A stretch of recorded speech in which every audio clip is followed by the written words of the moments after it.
Hello dear students. So in this class, let us learn about the one more important industrially important compound, that is ceramics. So ceramics, so they refers to the clay products such as the porcelain wares, potteries, refractory materials, building bricks, insulating materials, etc. So in other words, the ceramics can be defined as the inorganic non-metallic materials which are processed at high temperatures. So in the manufacturing of these ceramic materials, so the basic raw materials which are required are the clay, feldspar, sand and quartz. So let us see the role of these raw materials in the manufacturing of ceramic materials. So the first raw material used in the manufacturing of ceramic materials is clay. So ಇದನ್ನು ನಾವೇನು ಹೇಳ್ತೀವಿ, ಜೇಡಿ ಮಣ್ಣು ಅಂತ ಕರಿತೀವಿ. So that clay is nothing but it is the finely ground rock. So when this clay is mixed with water, so that is when clay is wet, it forms a highly plastic mass. So it becomes hard when it is dried, and it forms a rock-like permanent structure when it is fired. So fired ಅಂತ ಹೇಳಿದ್ರೆ ಸುಟ್ಟಾಗ, ಸುಡೋದು ಅಂತ ಅರ್ಥ. So clay, it is highly plastic when it is wet, hard when it is dried, and it becomes a rock-like permanent when it is fired. So it becomes unaffected by the water. So if you see some of the examples for the type of clay, so that is kaolinite, or it is also called as the China clay. So its composition is Al2O3, 2SiO2, 2H2O. So one more example for clay is illite. So its composition is K2O, MgO, Al2O3, SiO2, H2O, and Montmorillonite. So this is also one of the type of clay, so which is used in the manufacturing of the ceramic material. So its a composition, as you can see, CaO, MgO, Al2O3, 5SiO2, NH2O. So next let us see the role of other raw materials. So the next raw material which is used in the manufacturing of ceramic material is feldspar. So feldspar is a naturally occurring minerals, so obtained from the igneous rocks. Okay, so this feldspar has a low fusion temperature. So when feldspar is used in the manufacturing of ceramic material, so this feldspar will melt first.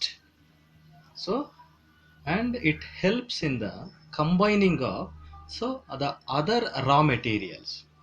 So because of its low fusion temperature, it melts first and helps in the combining of other raw materials. So this feldspar also serves as a flux. So that means this feldspar combines with the gangue, the impurities, to form easily fusible mass known as the slag. So it serves as a flux and also binder. So this feldspar helps in the binding of the other raw material, and also the feldspar will provide a smooth surface, so that is a glossy appearance to the ceramic materials.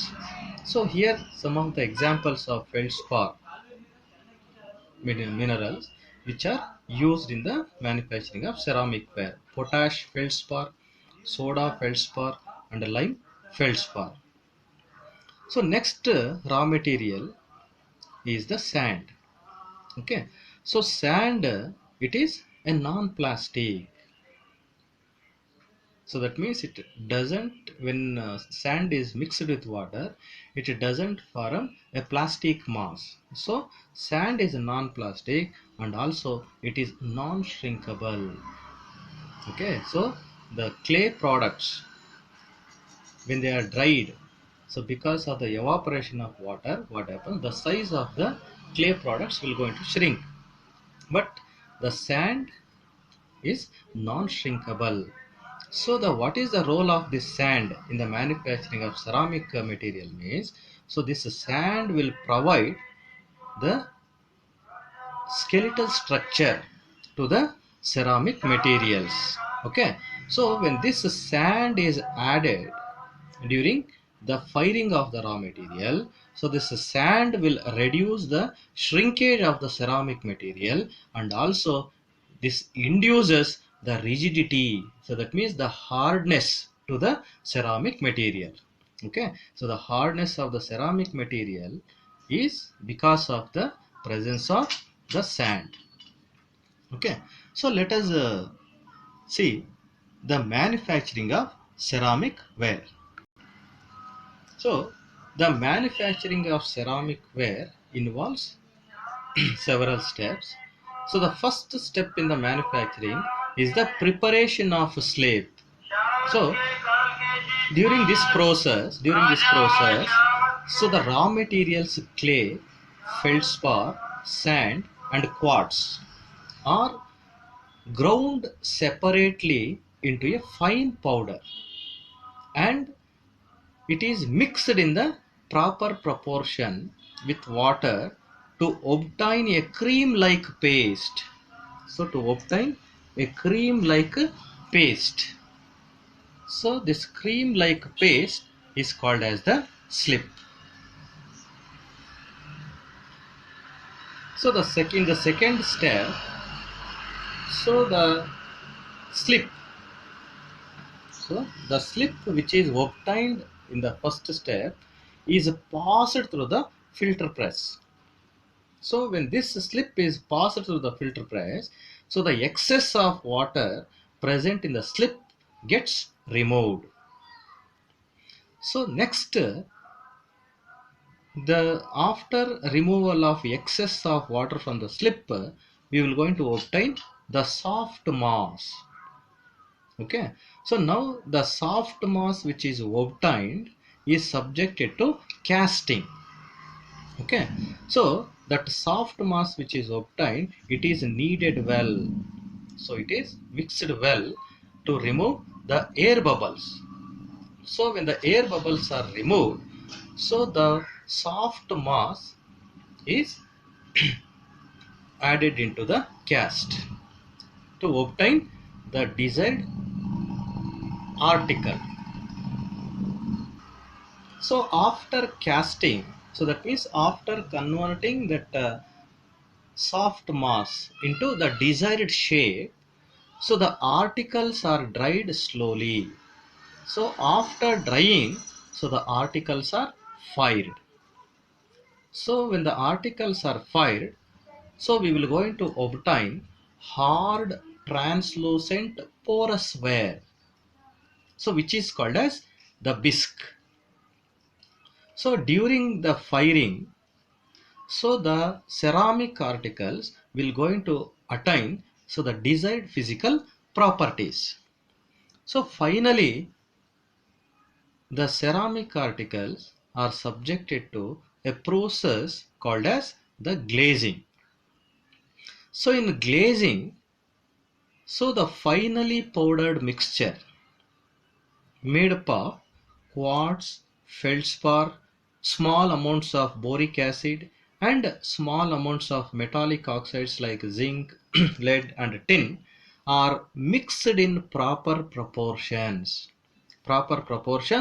to obtain a homogeneous paste. Okay, homogeneous paste called as the slurry. So this slurry is applied onto the ceramic materials either by using a brush or by dipping the ceramic materials in the slurry or by spraying the slurry onto the surface of the ceramic materials. So when slurry is applied onto the ceramic material, so the ceramic material is dried and it is fired. So finally, we will going to obtain a hard, non-porous, glossy surface of the ceramic material. So after firing, so the ceramic material will going to obtain all the required physical properties. So finally, the ceramic material is fired in the muffle furnace. So next, let us see the significance of glazing. Okay, so why glazing is required for the ceramic material? So as you study, so here before glazing, so the ceramic article which is obtained, it is translucent and it is also a porous. Okay, so in order to make the article non-porous, so the process of glazing is carried out. So let us see what are the advantages of glazing or the significance of glazing. So glazing is carried out. So when glazing is carried out to the ceramic material, so the glazing will provide a decorative effect to the ceramic material, and also the glazing will make the surface resistant against water and chemicals. So glazing also increases the durability of the ceramic materials, and also the glazing will provide a smooth glossy surface to the ceramic materials.